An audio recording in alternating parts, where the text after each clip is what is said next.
The wedding was beautiful. That's what everyone kept saying. The flowers were beautiful. The venue was beautiful. The bride was beautiful. My son, James, was standing at the altar in a suit that probably cost more than my first car, and he was looking at his new wife, Victoria, like she'd invented the sun. I was sitting in the third row, wearing a dress I'd bought at Macy's during a sale. I'd cried at the ceremony. Happy tears, I told myself. But somewhere deep inside, I already knew what was coming. My name is Helen, and I'm 71 years old. I've been a mother for 45 years. And I've learned that joy and heartbreak often arrive at the same moment, wearing the same dress. James stopped calling 3 days after the honeymoon. Before the wedding, he called every Sunday. We'd have breakfast together on Saturdays. He'd help me with things around the house, fixing the leaky faucet, cleaning the gutters, the small tasks that a son does for his mother without being asked. We'd sit in my kitchen while I made his favorite pot roast, and we'd talk about his week, about work, about his dreams, about life. But after the wedding, the Sundays stopped.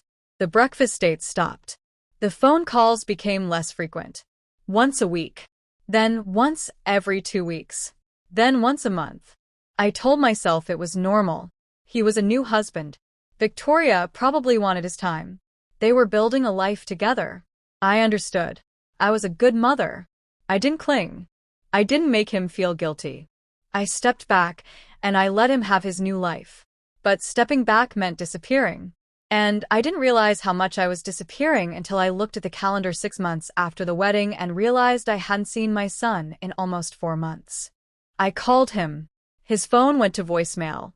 I left a message saying I'd love to see him. He called me back 3 days later. His voice sounded different. Rushed.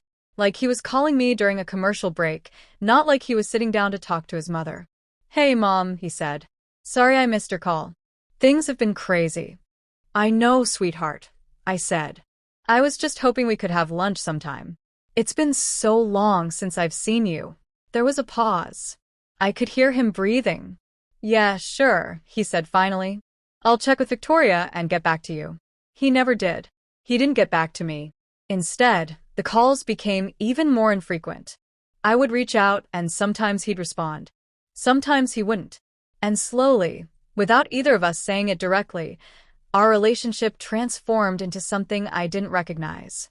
My best friend, Carol, who'd known James since he was a child, asked me one day why I didn't just show up at his house, why I didn't demand to see my son. I told her that I didn't want to be the kind of mother who was a burden, that I didn't want to be the needy woman who showed up uninvited, that I understood that grown men have their own lives. But what I really meant was, I didn't want to find out that my son didn't want to see me. 2 years passed like that. 2 years of quiet rejection. 2 years of being slowly erased from my son's life.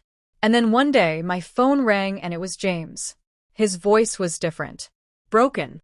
"Mom," he said, "I need to talk to you about something." My heart started racing. Was he sick? Was he injured? Was something wrong? "What is it, sweetheart?" I asked, trying to keep my voice calm. "Can I come over?" he asked. "Can I come to the house?" The first time in 2 years that my son had asked to see me, and I knew immediately that something was terribly wrong. He arrived at my house on a Tuesday evening in November. He looked different. Thinner. Older. Like the person I recognized had been slowly replaced by someone else. He was wearing the same suit he'd worn to his wedding, except now it hung loose on his frame. I made him tea. The same tea I've been making him since he was a child. Chamomile with honey. He drank it while I sat across from him at my kitchen table and waited for him to tell me what had happened. "Victoria left me," he said finally. The words hung in the air between us, and I had to make a choice in that moment. I could say what I was thinking, that I'd seen this coming, that Victoria had never seemed right for him, that I'd watched her slowly pull him away from everyone who loved him. Or I could be the kind of mother I've always tried to be. "Oh, James," I said softly. "I'm so sorry. Tell me what happened." What happened, according to my son, was devastating and complicated and simple all at once. Victoria had met someone else. Another man. Richer. More successful. She'd packed her bags and left.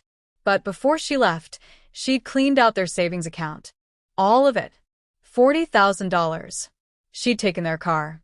She'd taken jewelry. She'd taken furniture.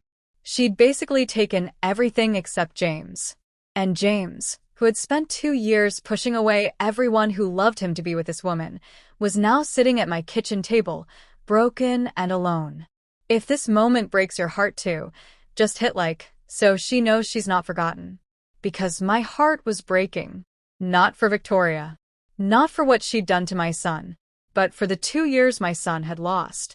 2 years he could have spent with the people who actually loved him. 2 years that could never be given back. Where are you staying? I asked. At a hotel, he said. Temporary. I don't know what I'm doing. I don't know what comes next. I reached across the table and took his hand. And I said the thing that I've been waiting 2 years to say to him. You're staying here. You're staying with me. James started crying then. Real tears. The kind of tears that come from a man who's been holding everything in for too long. And I held his hand while he cried, and I didn't say, I told you so. I didn't say, I knew Victoria wasn't right for you. I didn't say any of the things that I had a right to say. Instead, I did what mothers do. I took care of him.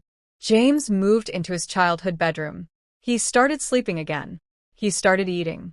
He started going through the process of separating from Victoria, dividing assets, dealing with lawyers, understanding what his financial situation was now that she'd taken so much. But something else started happening too. My son started remembering who his mother was. One night, about a week after he moved in, he came downstairs and he said, Mom, I'm sorry. I was sitting at the kitchen table with my morning coffee. I wake up early, old habits, and I looked at him and I waited for him to continue. I'm sorry for the last 2 years, he said. I'm sorry for how I treated you. I'm sorry for making you feel like you weren't important. Victoria told me that you were just going to be a burden if I let you in too much. She told me that I needed to distance myself from you so that you wouldn't expect too much of me. And I listened to her. I believed her. And I abandoned my own mother. I set down my coffee mug. My hands were shaking. James, I said, sit down. He sat across from me at the table where we'd sat for 45 years. And I said, I need you to understand something. I'm not going to say I didn't hurt. I did hurt. I hurt very much. But I want you to know that the moment I heard your voice on that phone call, the moment I understood that you were in pain, the moment you needed me, I forgave everything. Because that's what mothers do. We hurt, and then we forgive, and then we show up. James looked at me with tears in his eyes and he said, How can you forgive me so easily? Because, I said softly, I understand now what happened. I understand that Victoria didn't just leave you. She left a man who had been slowly separated from everyone who loved him. She left you vulnerable and alone. And that was her plan all along, wasn't it? Sometimes silence hurts more than words. Comment true if you've ever felt that pain. Because the silence that followed my question was the moment when James started to understand. The moment when he began to see that what Victoria had done to him wasn't just about taking money. It was about isolating him, about cutting him off from his support system, about making him completely dependent on her so that when she left, he had nowhere to go. And that realization led to another question, one that I didn't ask out loud, but that hung in the air between us like something we both needed to know the answer to. If Victoria had done this to James, had she done it before? And more importantly, was she planning to do it to someone else? Grandmas deserve love, not loneliness. Share this if you agree. Because I was about to discover that my son's marriage to Victoria wasn't a tragic love story that went wrong. It was part of a pattern, a deliberate, calculated pattern that my son had been too blinded by love to see. But I was about to see it very clearly. And when I did, everything was going to change. I want to take you back to something. Back to when James was born. Back to a moment when I was holding my son for the first time, and I believed that love was the most powerful force in the world. Back to a time when I didn't understand that love could be weaponized. That love could be used to isolate. That love could be used to destroy. James came into the world on a Tuesday in March. I remember the hospital room smelled like antiseptic and hope. His father, Robert, was standing next to the bed with tears in his eyes. We'd been married for 8 years, and we thought we couldn't have children. And then James arrived, and suddenly we could imagine the future. Robert died when James was 12 years old. À car accident. One moment he was driving home from work.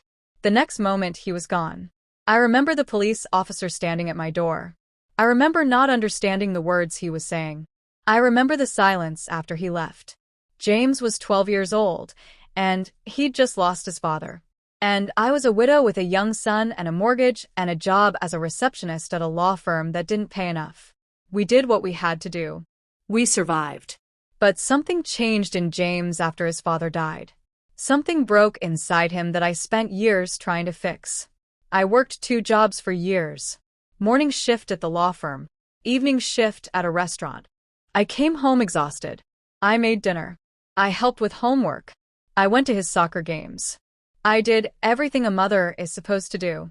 But I could see that James was looking for something from me that I couldn't give.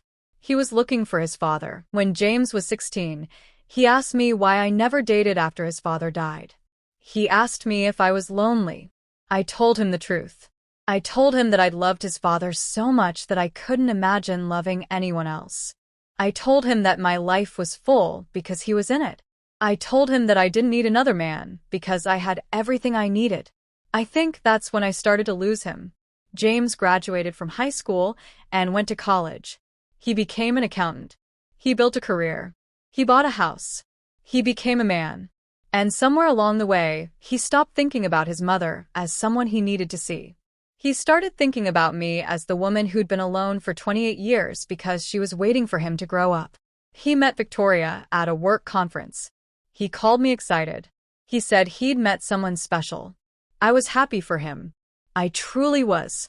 But I also remember feeling something else. Something I didn't name at the time, but I understand now was fear. The first time I met Victoria, we had dinner at my house. I made my best meal. I wanted her to see who I was. I wanted her to understand the kind of family James came from. A family of hard work. A family of sacrifice. A family of unconditional love. Victoria sat at my table and she looked at my home like it was a museum of poverty. She looked at my furniture like it offended her. She looked at me like I was a problem that needed to be solved. After dinner, she went to the bathroom and James said to me, "Mom, you made so much food. It's like you were trying too hard." I didn't respond, but I remembered that moment.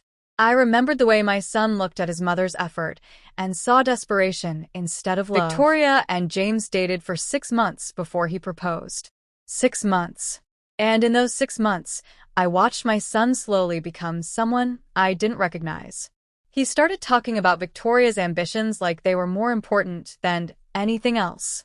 He started talking about his mother's sacrifices like they were a burden he was ready to put down. At the engagement party, Victoria pulled me aside and said something that I've never forgotten. She said, "Helen, I appreciate everything you've done for James. But he's mine now. And I think it's time for you to build a life of your own." I remember looking at her and not understanding what she meant. Build a life of my own? I had a life. It was built around loving my son. But that's when I started to see the pattern. That's when I started to notice the small ways Victoria was cutting James off from me. She'd mention that James was too busy to see me. She'd suggest that my calls were interrupting his work. She'd imply that a grown man shouldn't need his mother. And James, who had lost his father as a child, who had spent his life looking for that missing piece of himself, James believed her. 2 weeks before the wedding, James came to see me. It was the last time he would come see me for 2 years. He told me that Victoria thought I shouldn't sit in the front row at the wedding. She thought it would be better if I sat in the back. She thought James having his mother prominently displayed at his wedding would make Victoria's family uncomfortable. I asked him what he thought about that. And he looked at me with eyes that didn't belong to my son and he said, "Mom, Victoria has a point. You're alone. You don't have a husband. It might be strange for people to see you up front." I felt something break inside me in that moment. My son had just told me that my existence was an embarrassment, that my solitude was something to be hidden. I sat down at my kitchen table, and I cried. Not the angry tears of someone who's been insulted, but the quiet tears of a mother watching her son disappear. If you've ever given everything to your family and still felt invisible, tap heart symbol, so I know you exist. Because that's exactly what I was. I was invisible.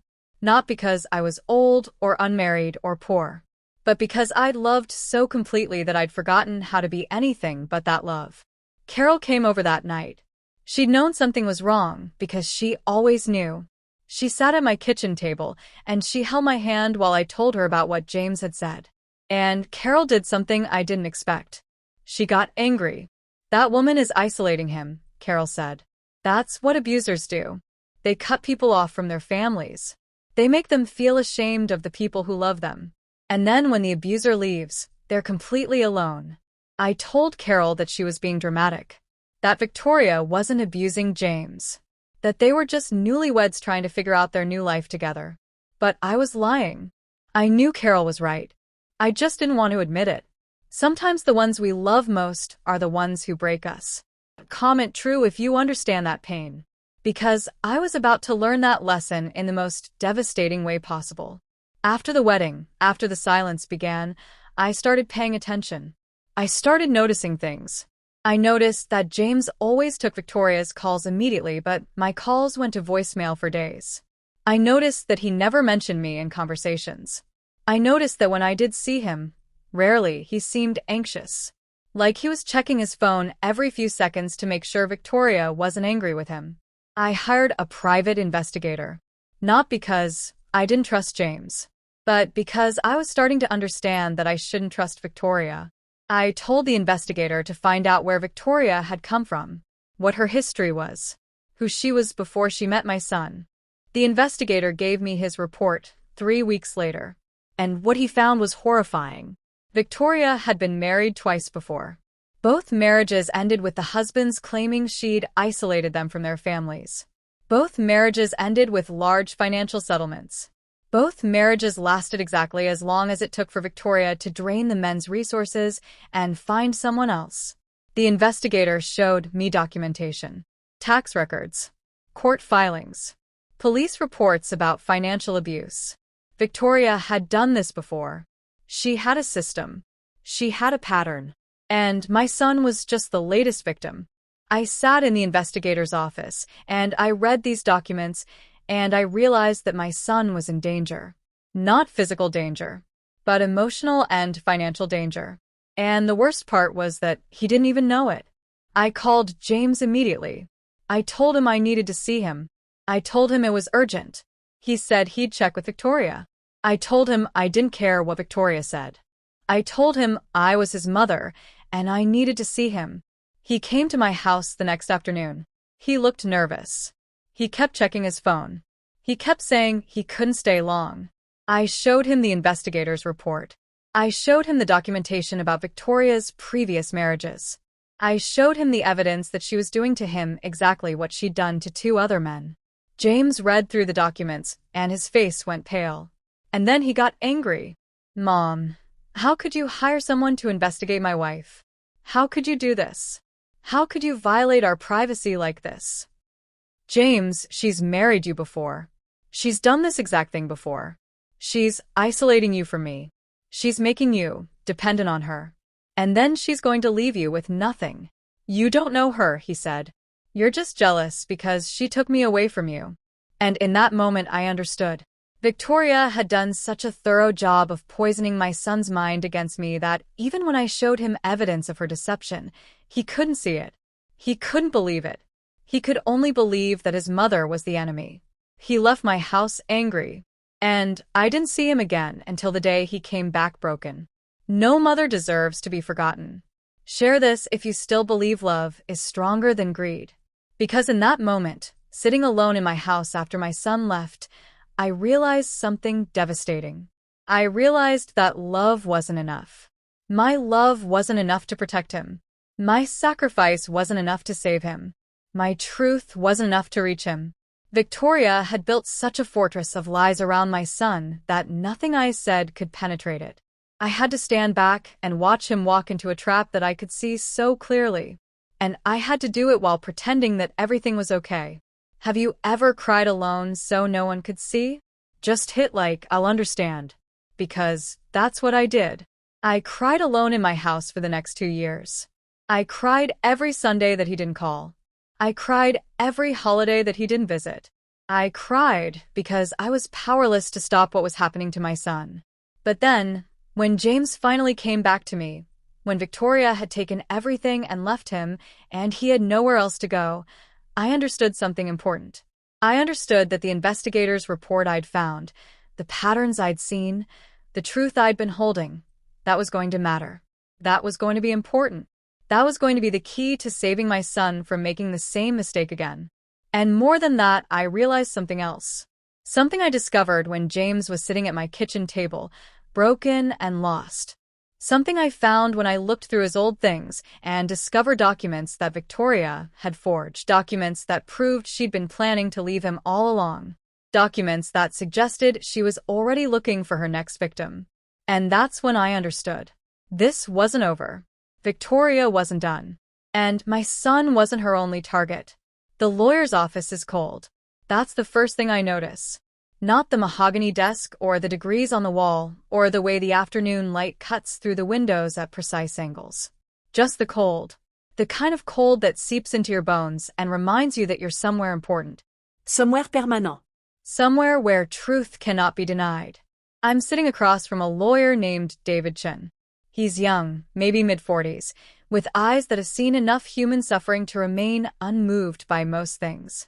But as he reviews the documents I've brought him, the investigator's report, the forged papers, the pattern of Victoria's previous marriages, I can see something shift in his expression.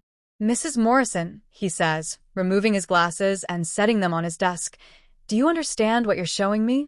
I know that my son's wife committed fraud," I say quietly. "I know that she forged documents. I know that she isolated him from his family and took his money. What you're showing me," David says, "is evidence of a systematic pattern of predatory behavior. This isn't one incident. This is a deliberate scheme that spans years and involves multiple victims." My hands start trembling. I grip the armrest of the chair to steady myself. "How many victims?" I ask. "Based on what you've shown me," David says, "at least 5 that we can document. Possibly more. 5. 5 men who fell in love with Victoria. 5 men who were systematically isolated from their families. 5 men who had their financial lives destroyed." James sits next to me in the office. He's been quiet the entire time. He hasn't said anything. He's just been listening to a lawyer explain that his wife, the woman he loved, the woman he sacrificed his relationship with his mother for, that she's a criminal, that she's a predator, that he's one of 5 victims. "What happens now?" I ask David. "Now," he says, "we file a report with the police. We contact the other victims. We build a case. And we contact the district attorney about pursuing criminal charges." I turn to look at my son. His face is ashen. His hands are shaking worse than mine are. And I see something I haven't seen since his father died.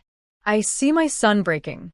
That evening, James and I sit in my living room in silence. The television is off. The house is quiet. And the only sound is the sound of my son crying.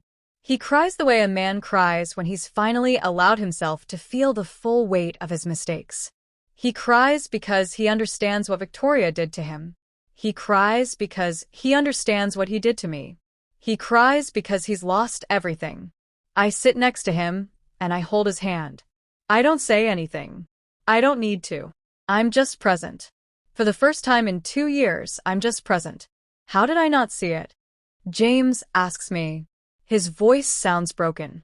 "Because she was very good at hiding it," I say. "Because she made you feel like the people who loved you were enemies. Because she made you dependent on her. And by the time you could see clearly, it was too late." Low piano as truth unfolds. The next morning I call David Chun, and I tell him I want to do something. I want to go to the police with my evidence. I want to file an official report. I want James to give a statement about what Victoria did to him. I want to make sure that she can't do this to anyone else. James is resistant at first. He's ashamed. He doesn't want people to know what he did. He doesn't want people to know that he abandoned his mother because a woman told him to.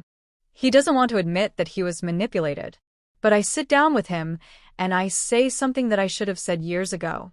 James, you're not the first person Victoria has victimized. And if you don't speak up, you won't be the last.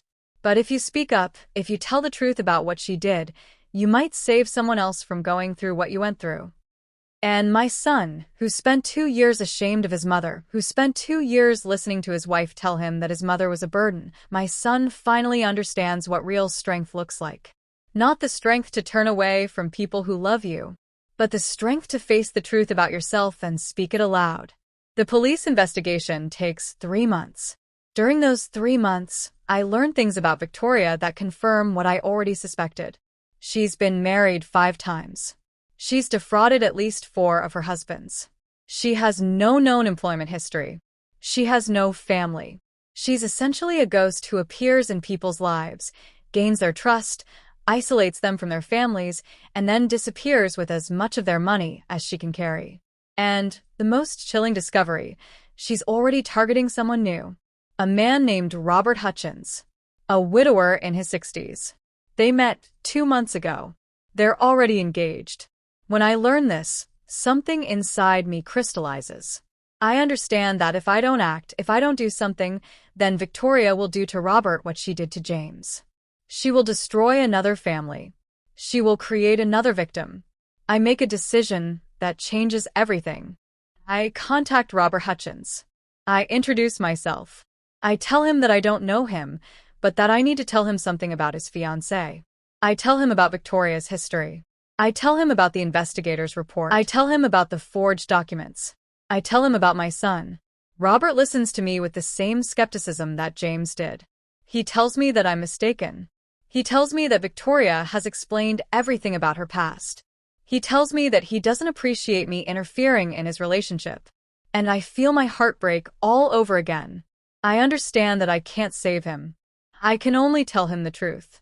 And what he does with that truth is up to him. Have you ever spoken the truth and still been blamed? Tap heart symbol if that pain feels familiar. Because that's exactly what happens. I speak the truth. And Robert blames me for it. He blames me for trying to sabotage his relationship. He blames me for being a bitter old woman who's jealous of his happiness. The district attorney moves forward with criminal charges against Victoria anyway. The case goes to trial. And during that trial, the full extent of her deception is revealed.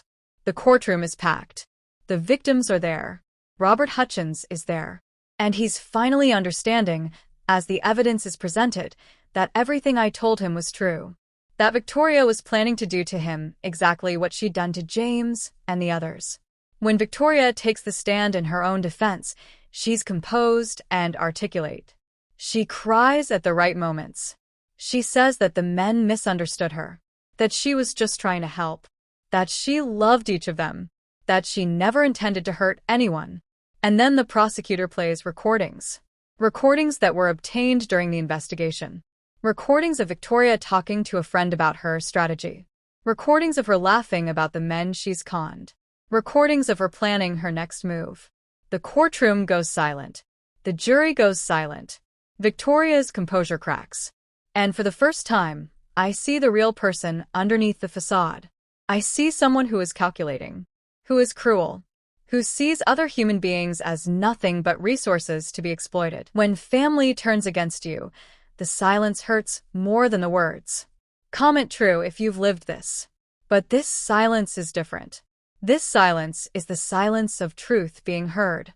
This silence is the silence of justice beginning to take shape. Victoria is convicted on counts of fraud, forgery, and financial exploitation. She's sentenced to 6 years in federal prison. She's ordered to make restitution to her victims. But what I didn't expect is what happens after the verdict is read. Robert Hutchins approaches me outside the courthouse. His face is red. His eyes are full of tears. And he says, "Mrs. Morrison, I owe you an apology. I owe you my gratitude. If you hadn't contacted me, if you hadn't told me the truth, she would have destroyed my life the way she destroyed your son's." I look at this man, This stranger, who could have been another victim if he'd been unlucky, and I cry. I cry because it's finally over. I cry because the truth finally mattered. I cry because somewhere in all of this darkness, I managed to save someone. James stands next to me. He puts his arm around his mother. And for the first time in 2 years, I feel like my son has come home. Silence after the final revelation. That night, sitting in my living room with my son, I ask him the question that I've been carrying with me throughout this entire ordeal. Do you hate me? I ask.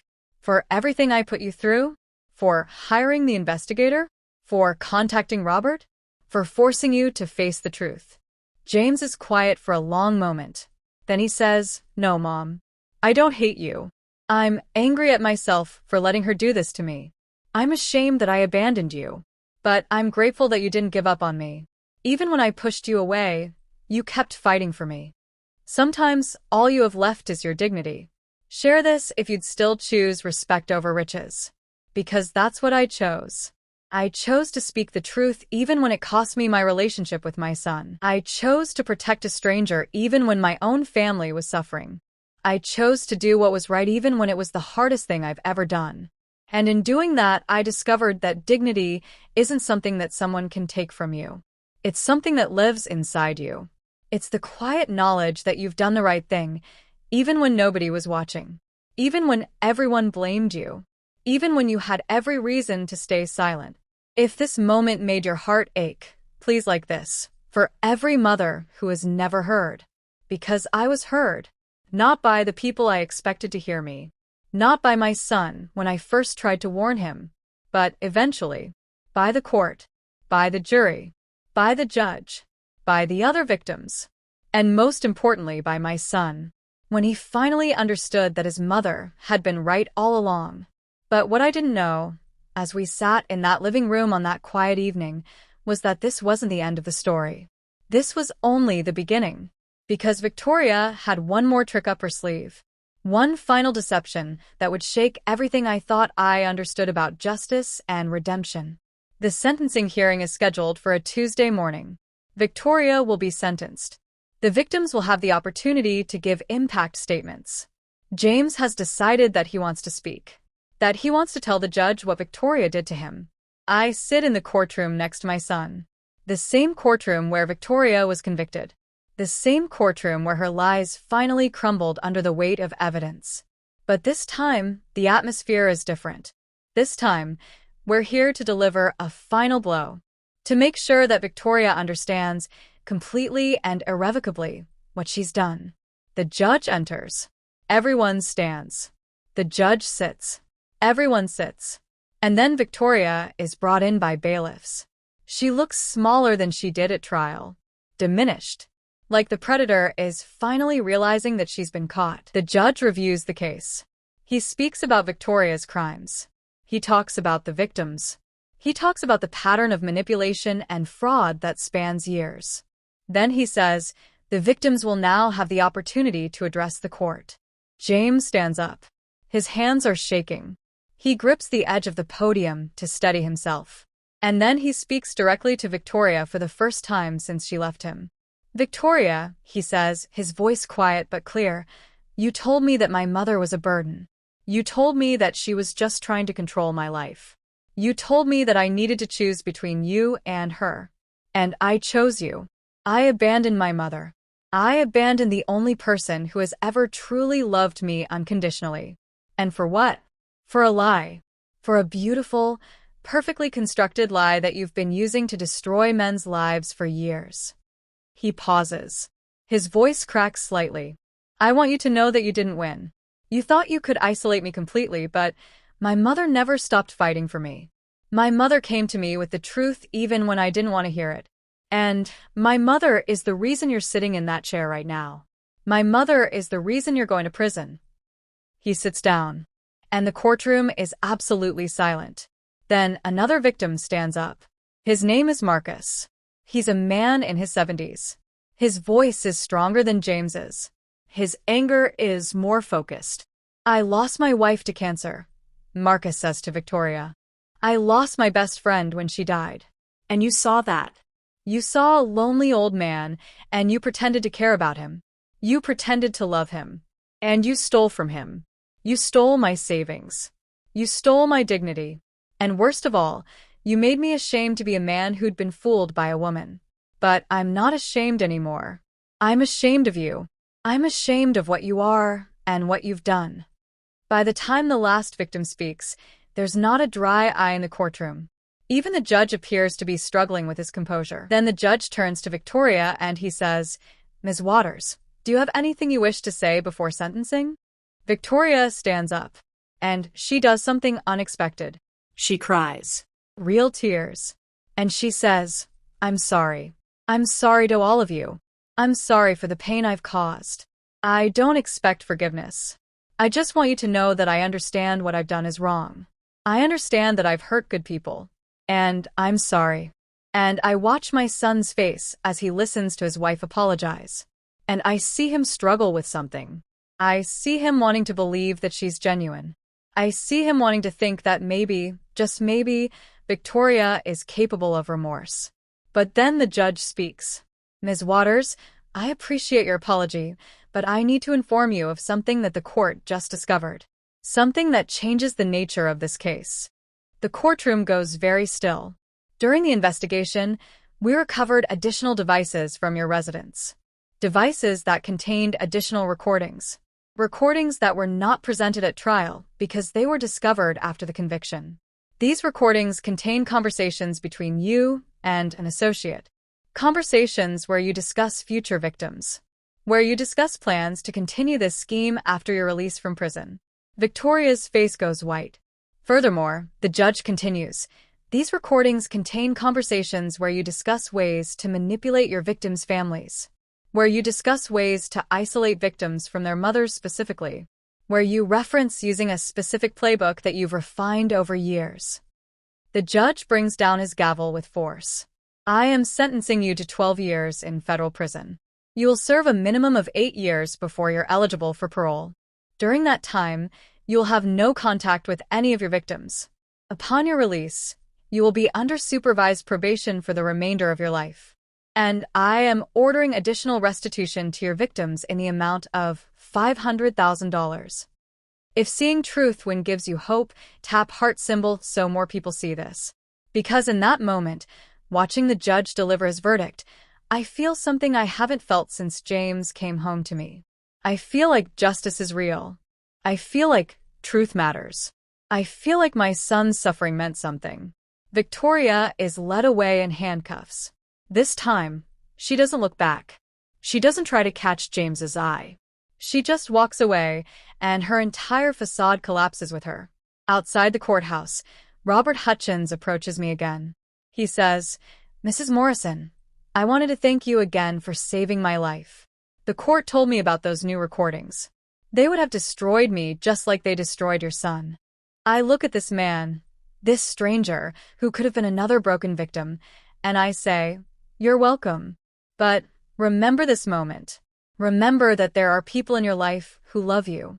Don't let anyone ever convince you to turn away from them." He nods.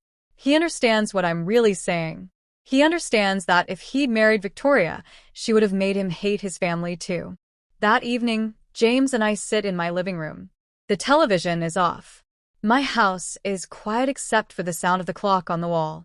And my son says something that breaks my heart all over again. "I owe you an apology, Mom. An apology that doesn't make sense for what I did. But I need to say it anyway." "James," I say, "you don't need to apologize. Victoria manipulated you. She used your vulnerability against you. You were a victim." "I was," he says. "But I'm also someone who hurt his mother. I'm someone who turned away from the person who loved him most. And I need you to know that I see that now. And I'm sorry. I'm so sorry." I reach over, and I take my son's hand, and I say, "I forgive you, James. I forgave you the moment you came home to me. But I need you to understand something. Forgiveness isn't about erasing what happened. It's about choosing to move forward anyway. Sometimes justice takes time, but it always comes." Comment true if you believe that. Because justice has come. Victoria is in prison. The victims are being compensated. My son is free from her control. But sitting in my living room, holding my son's hand, I realize that justice is not the same as healing. Justice is what the court delivered. Justice is a 12-year prison sentence and a compensation order. Justice is Victoria being removed from society, so she can't hurt anyone else. But healing? Healing is something different. Healing is my son and I sitting together in silence, trying to rebuild a relationship that was nearly destroyed. Healing is understanding that trust, once broken, can be rebuilt but will never be quite the same. Healing is accepting that some things are irrevocably changed. They thought she was weak. She showed them what real strength looks like. Because I showed weakness when I cried. I showed vulnerability when I was rejected by my son. I showed doubt when I wasn't sure if my evidence would be enough. But I showed strength by continuing anyway. By not giving up. By fighting for my son, even when he didn't want me to fight for him. That night, I lie in bed, and I think about everything that's happened. I think about the 2 years of silence. I think about the hired investigator. I think about the trial. I think about the jury believing me. I think about the judge delivering his verdict. I think about my son coming home. And I think about one more thing. I think about the fact that Victoria is still in prison. That she's still a predator. That even with 12 years, she will eventually be released. That she will eventually get out. And I wonder if justice is really enough to protect people from someone like her. But more importantly, I wonder if my son will ever fully heal from what she did to him. I wonder if he'll ever be able to trust again. I wonder if he'll ever be able to forgive himself for abandoning me. Justice was done. Victoria is imprisoned. The victims are being compensated. My son and I have been reunited. But as I sit in the quiet darkness of my bedroom, I'm haunted by a question that no courtroom verdict can answer. Was victory worth the price of the 2 years I lost with my son? 2 years later, I wake to the sound of birds singing outside my window. I'm 73 years old now. My hair has more gray in it than it did 2 years ago. My hands have more age spots. My face has more lines. But when I look in the mirror, I see something I didn't see before. I see a woman who survived. A woman who stood up for what was right. A woman who fought for her son, even when he fought against her. The house is quiet. The same house where I raised James. The same house where I've lived for 38 years. But it feels different now. It feels like home again. I make coffee. Strong coffee, the way I've always made it. I sit on the porch with my mug, and I watch the neighborhood wake up. A neighbor walks by with her dog. She waves at me. She knows my story now.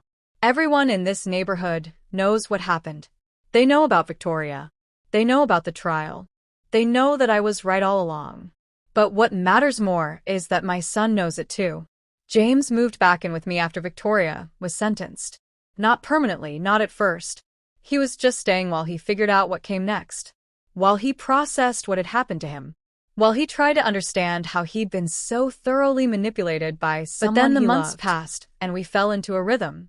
We had breakfast together in the mornings. We had dinner together most nights. We rebuilt the relationship that Victoria had tried so hard to destroy. 3 months ago, James bought a house 2 blocks away from mine. He said he needed his own space. He said he needed to rebuild his life on his own terms. He said he needed to learn how to be an adult who wasn't dependent on either his wife or his mother. I understand. And it didn't hurt the way I thought it would hurt. Because now when James visits, it's not because he has to. It's because he wants to. It's because we genuinely enjoy each other's company. It's because we've both learned something about love and family that we didn't understand before.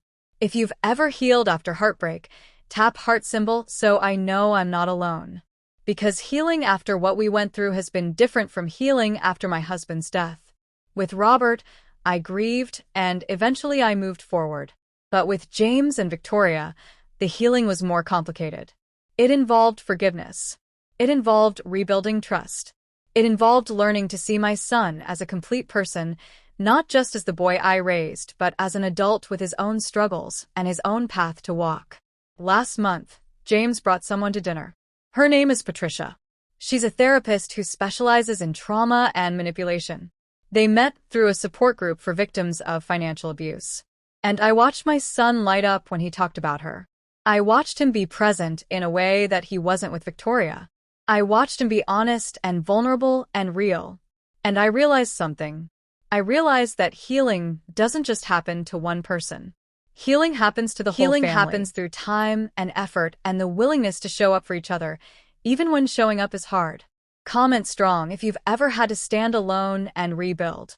Because that's what I did. After the trial ended, after Victoria went to prison, after the courtroom doors closed behind me, I had to stand alone. I had to figure out how to live with what had happened.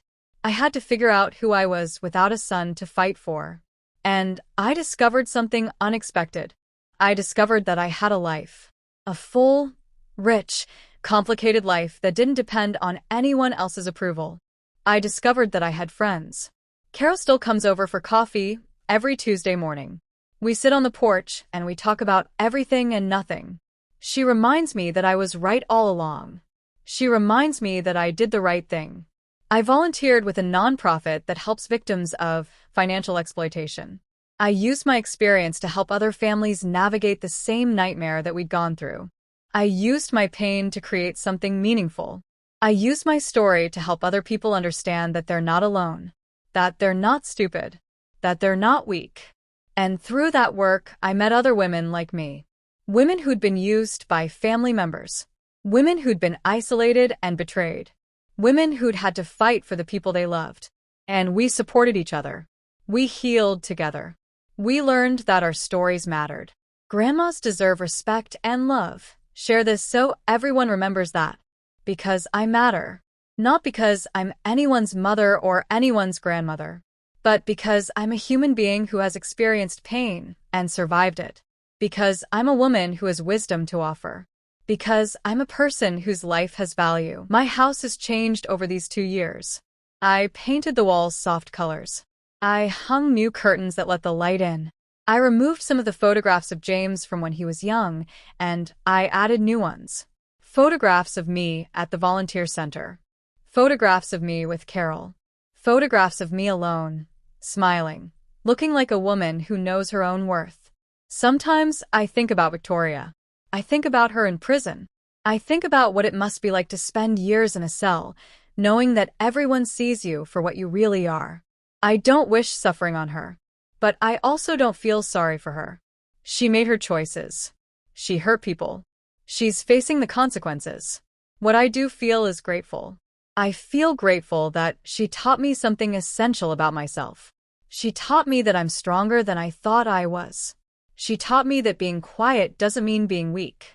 She taught me that sometimes the most powerful thing you can do is simply tell the truth. If this story touched your heart, like and comment to honor your own journey.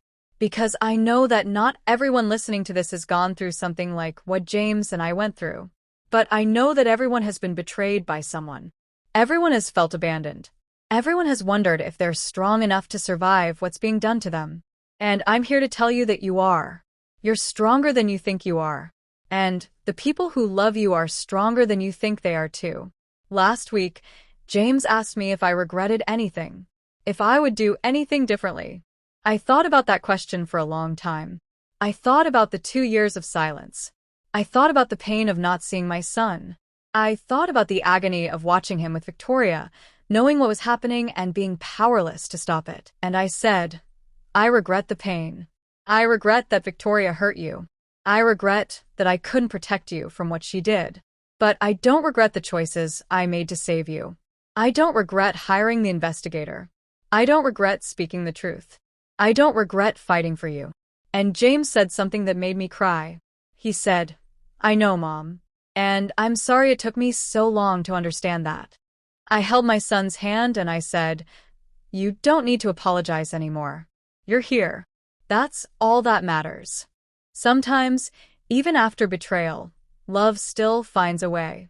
Because that's what happened in our family. After the betrayal, after the manipulation, after the 2 years of silence, love found a way back. My son came home to me. We rebuilt what had been broken.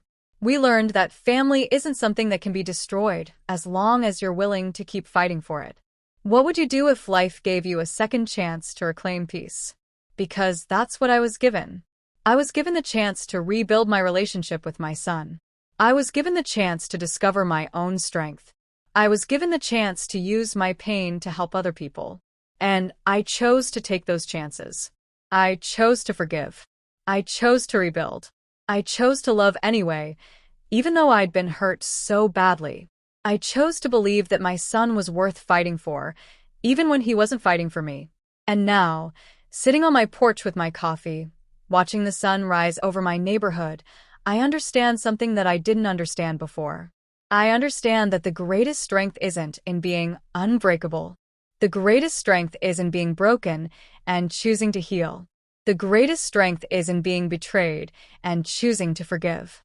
The greatest strength is in being alone and choosing to reach out. My son is 2 blocks away from me right now.